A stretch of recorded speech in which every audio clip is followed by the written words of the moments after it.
আজকে থেকে 50 বছর আগে ঘটে যাওয়া সেই কালো অধ্যায়ের কথা। আজকে থেকে ঠিক 50 বছর আগে 1975 সালের 25শে জুন ভারতবর্ষের গণতন্ত্রের জন্য একটা কালো অধ্যায়, সেই কালো অধ্যায় রচনা করেছিলেন তৎকালীন সময়ে ভারতের প্রধানমন্ত্রী শ্রীমতী ইন্দিরা গান্ধীজি।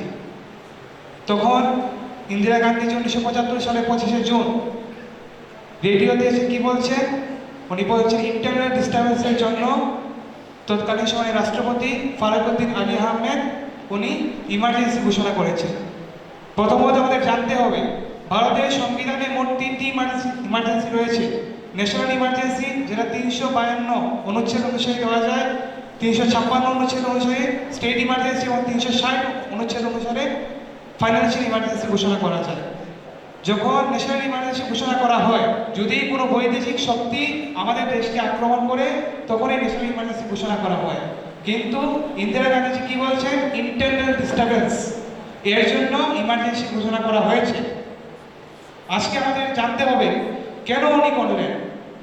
আসলে যদি আমরা রাজনৈতিক প্রেক্ষাপটের দিকে দেখি, 1971 সালে ইন্দিরা গান্ধীজি একটি স্লোগান দিয়েছিলেন তৎকালীন সময় নির্বাচনে। উনি বলেছিলেন গরিবি হাটাও, এবং গরিবি হাটাও স্লোগানের জন্য যখন ভারতের অর্থনৈতিক অবস্থা খারাপ ছিল, এই গরিবি হাটাও স্লোগানের জন্য ভারতবর্ষের মানুষ ইন্দিরা গান্ধীজিকে ভোট দিয়ে তৎকালীন সময় প্রধানমন্ত্রী করেছেন। তারপর আমরা যদি আসি 1974-75 সালের দিকে, তখন ভারতবর্ষের যে অর্থনৈতিক অবস্থা সেটার অবনতি ঘটে, বেকারত্ব বৃদ্ধি পায়, বিভিন্ন কারণ অনুযায়ী ভারতবর্ষের যে অবস্থা সেটা খারাপ হয়।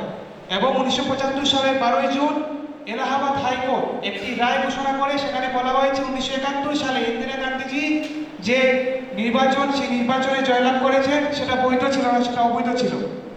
তারপর আমরা যদি আসি তৎকালীন সময় বিরোধী দলনেতা জয়প্রকাশ নারায়ণ, উনি বলছেন যে টোটাল যে সম্পূর্ণ ক্রান্তির তিনি ডাক দিয়েছেন, আন্দোলনের ডাক দিয়েছেন, এবং ভারতবর্ষের ছাত্র শ্রমিক থেকে শুরু করে প্রত্যেক মানুষ সেই আন্দোলনে যোগদান করছেন।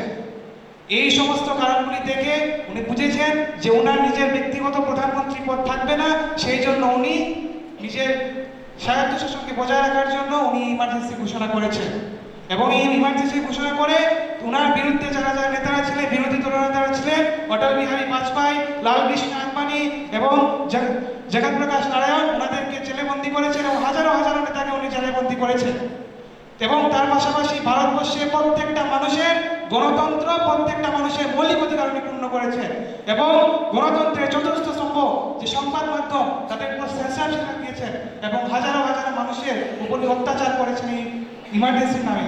কিন্তু এই ইমার্জেন্সির জবাব, এই গণতন্ত্রের হত্যা যিনি করেছেন, এই সব কিছুর জবাব 1977 সালের সাধারণ নির্বাচনে ভারতবর্ষের প্রত্যেকটা গণতন্ত্র